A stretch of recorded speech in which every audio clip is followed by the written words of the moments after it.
Should we be worried about increasing solar activity? Michio Kaku is here with one of the, well, he's obviously the professor. We all know him of theoretical physics. He's also the host of the sci-fi science show on the Science Channel, which is based on his book, Physics of the Impossible.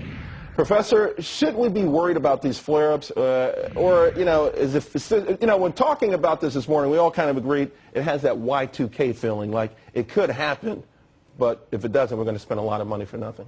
Well, we had a wake-up call just 2 weeks ago, giant auroras, northern lights as far as Michigan and Wisconsin, and that's a warm-up for 2012, 2013, when we hit the sunspot cycle. Every 11 years, the North Pole and the South Pole of the sun flip, releasing a burst of radiation. But every 100 years or so, a monster tsunami from the sun emerges, which could literally cause trillions of dollars in property damage. 2012, that's a presidential election year. We need to keep that in mind. But if I'm walking around out there, as to whose fault it is, or at least the history, who they'll blame.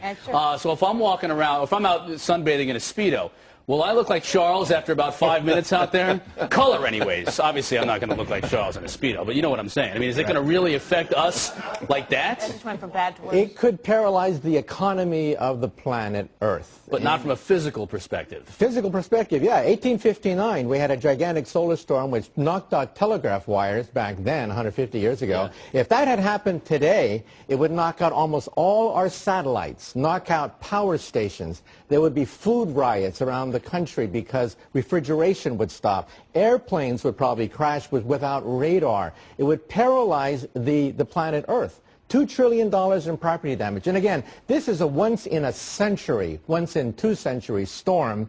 The last one was 1859, but we do have them, and we have to worry about them. That's a pretty high probability, once in 2 centuries. Do we get a warning? I mean, is it like, hey, in 2 hours this happens, in 2 days this happens, in 2 weeks this, I mean, if the flare takes place, what kind of warning will we have to go to the other side of the Earth? And who do you sue?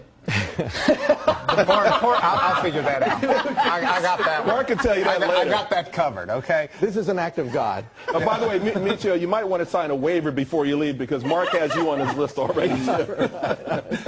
You have now put corporate America on notice. They are responsible for taking preparations. Go ahead, sir. We have virtually no warning. It's like a giant earthquake. You can't predict giant earthquakes. They happen on a scale of once every 100, 200 years. That's what we have to worry about. We physicists have been telling Congress we have to reinforce our power stations. We have to have redundancy in our telecommunication systems, our satellites. Several of our satellites apparently have already been knocked out or at least disrupted because of solar flares. The space station has to worry about solar flares. But a giant one, like I said, could wipe out power stations on the Earth, wipe out communications, the internet, radar, airplane travel. It would be a mess. We'd be thrown back 100 years. But are any steps being taken to, I mean, if God forbid this happens? In Congress, there is a bill to pass a paltry $100 million. It's stalled in Congress right now. It's an insurance policy. It would cost very little to begin the process of reinforcing our transformers, power stations.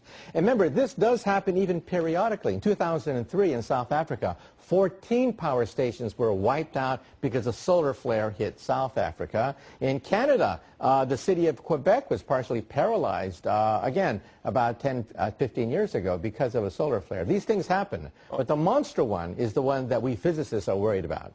Okay, before I get to you, we've got some breaking news here on mortgage rates. They're falling to their lowest level in decades. For the 8th time in 9 weeks, Freddie Mac says that the average 30-year fixed mortgage is now 4.42%. Wow.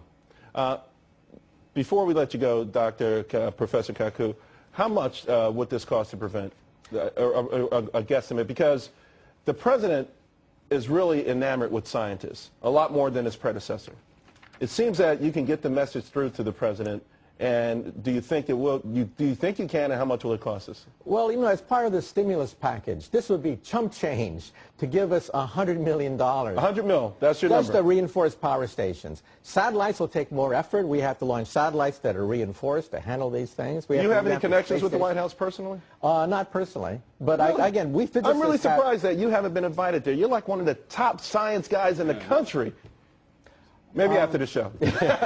Listen, we're going to have to let you go. Right. This is just, it's frightening stuff, but it's also things that we should be aware of. And coming from you, you add a lot of credibility to it. Right. Thanks a lot, really.